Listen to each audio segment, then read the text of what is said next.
Assalamualaikum warahmatullahi wabarakatuh. Halo teman-teman. Jadi kami dari kelompok 3 akan mempresentasikan jaringan komputer yang berjudul Layer Network. Sebelum kita mulai, perkenalkan, aku Muhammad Arvin Rizkawan Sahyendra dengan NIM 057. Nah, di sebelah kiri saya, Perkenalkan, nama saya Rizky Prasetyo Nugroho dengan NIM 123-25078. Kiri saya. Dan perkenalkan, nama saya Rizky Pratama dengan NIM akhir 61. Dan saya Gilbert Bagus Nugroho dengan NIM 065. Saya Nan Rahmat Kurniansyah dengan NIM 085. nah udah tahu semua ya nama-namanya. Oke, sampai jumpa di video selanjutnya. Oke, apa itu layer network? Layer network itu sendiri merupakan layer ketiga dari OSI model yang memungkinkan komunikasi end-to-end atau ujung ke ujung dengan merouting package melalui beberapa network. Network layer bekerja sebagai logical addressing system atau yang biasa kita sebut IP address dan mengarahkan data-data source ke tujuan menggunakan routers untuk memanage path selection. Nah, primary function dari network layer itu meliputi packeting, logical addressing, dan routing. Oke teman, kita sekarang akan belajar tentang fungsi utama dari layer network. Nah, fungsi utama layer network ini ada satu, penentuan tujuan pengiriman data. Nah, menentukan ini untuk menentukan tujuan awal dan tujuan akhir dari pengiriman paket data dari suatu jaringan. Yang kedua, ada pengalamatan logis atau IP address. Itu mendefinisikan IP address agar bisa menentukan komputer mana yang akan menjadi tujuan dan menerima paket data yang akan ditransmisikan. Yang ketiga, ada penambahan header atau paket data pada paket data. Nah, header ini berfungsi untuk membantu proses mengidentifikasi dan pengulangan paket data selama transmisi. Yang keempat, ada proses routing atau penentuan rute. Nah, layer network ini berperan dalam menentukan jalur yang terpilih yang akan dilalui oleh paket data dari pengirim menuju penerima. Oke, selanjutnya ada protokol IP, Internet Protocol.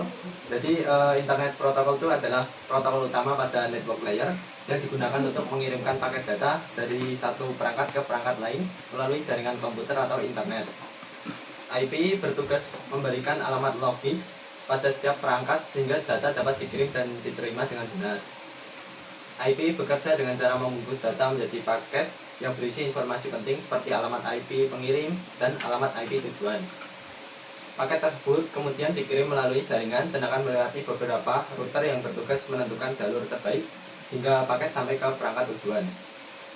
Internet protokol bersifat connectionless, artinya IP tidak membuat koneksi khusus sebelum mengirim data. Setiap paket dikirim secara independen dan bisa melewati jalur yang berbeda menuju tujuan yang sama. Jadi versi internet protokol itu ada dua. Yang pertama ada IPv4. IPv4 adalah versi IP yang paling lama dan paling banyak digunakan saat ini. Ini menggunakan alamat 32 bit yang biasanya ditulis dalam bentuk 4 angka desimal yang dipisahkan oleh titik. Contohnya ada di layar ini. Selanjutnya ada IPv6. Dikembangkan mengatasi keterbatasan pada alamat IPv4. IPv6 menggunakan alamat 128 bit sehingga mampu menyediakan jumlah alamat yang jauh lebih besar. Contohnya ada di layar sini. Oke. Selanjutnya adalah cara kerja routing. Router menganalisis alamat IP tujuan dan memilih jalur tercepat berdasarkan tabel routing. Selain itu, router memeriksa header paket dan menemukan rute yang optimal dan meneruskannya hingga mencapai jaringan tujuan baik secara statis maupun dinamis. Selanjutnya ada routing statis yang gambar bisa dilihat di sini. Routing statis itu adalah metode di mana seorang administrator jaringan memasukkan tabel rute secara manual ke dalam router.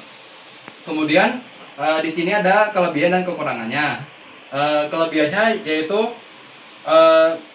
routing statis lebih aman, kemudian administrator bebas menentukan jalur jaringan. Kemudian kekurangannya, konfigurasi lebih rumit, apalagi kalau banyak komputer yang terhubung, dan hanya untuk jaringan kecil aja. Selanjutnya ada routing dinamis yang gambar bisa dilihat di sini. Routing dinamis itu metode di mana sang router udah jangan dikat. Routing dinamis adalah metode di mana router yang menentukan protokol routing. Biasanya untuk menemukan jaringan secara otomatis dan menentukan jalur yang terbaik.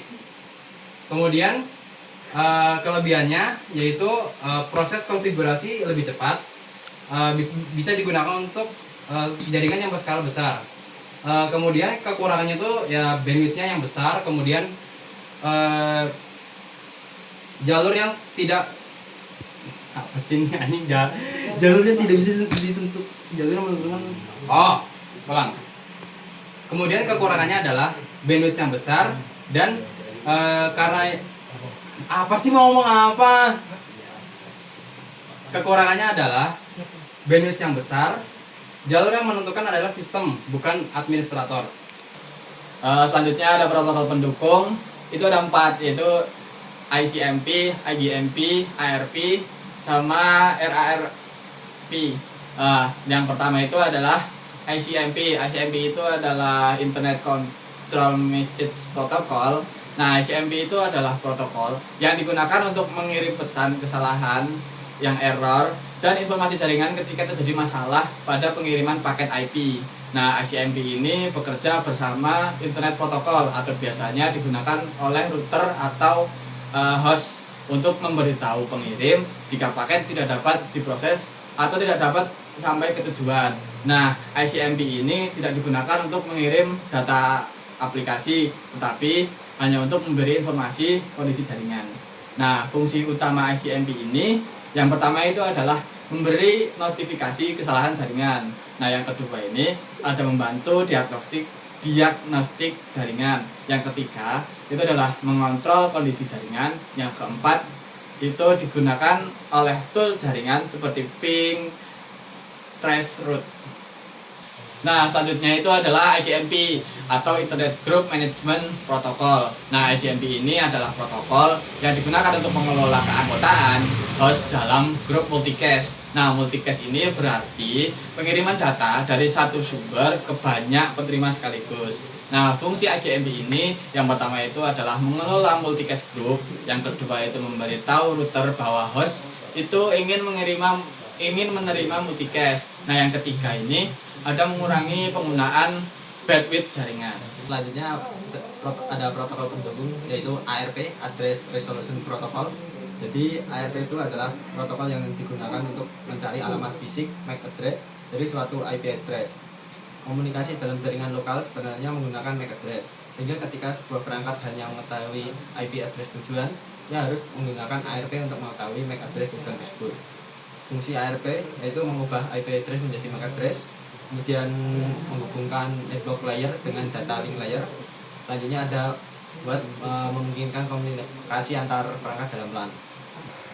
Oke, protokol pendukung yang keempat yaitu RARP atau Reverse Address Resolution Protocol. RARP adalah protokol yang digunakan untuk menentukan alamat IP dari suatu MAC address. Yang dari penjelasan tadi ya, RARP merupakan kebalikan dari ARP. Nah, jadi kalau ARP itu IP menjadi MAC, kalau RARP itu MAC menjadi IP. Nah, fungsinya RARP itu digunakan oleh perangkat yang belum punya IP address, tetapi mengetahui MAC address-nya. Oke, kita sekarang sampai pada tantangan di layer network. Nah, tantangan yang ada di layer network ada 1, network congestion, yaitu penumpukan paket di router yang menyebabkan lambatnya koneksi. Kedua, security, yaitu ancaman seperti pemalsuan alamat IP. Yang ketiga, fragmentasi, yaitu pemecahan paket besar agar bisa melewati jalur dengan kapasitas atau MCU yang terbatas. Oke, kita sampai pada akhir yaitu kesimpulan. Nah, kesimpulan dari presentasi ini yaitu layer network merupakan lapisan ketiga pada model OSI yang berperan penting dalam proses pengiriman data antar jaringan. Layer ini bertanggung jawab dalam pengalamatan logis atau IP address, routing, serta pengiriman paket data dari sumber ke tujuan. Dengan adanya protokol seperti IP, ICMP, IGMP, ARP, dan RARP, proses komunikasi jaringan dapat berjalan lebih terstruktur dan efisien. Network layer memungkinkan perangkat lunak dari jaringan yang berbeda tetap dapat berkomunikasi melalui proses routing yang dilakukan oleh router. Oleh karena itu, network layer menjadi komponen yang penting dalam memastikan data dapat sampai ke tujuan dengan jalur yang tepat dan efisien. Sekian dari kelompok kami. Jika ada pertanyaan, tulis di Kolom kolom komentar. komentar. Terima kasih.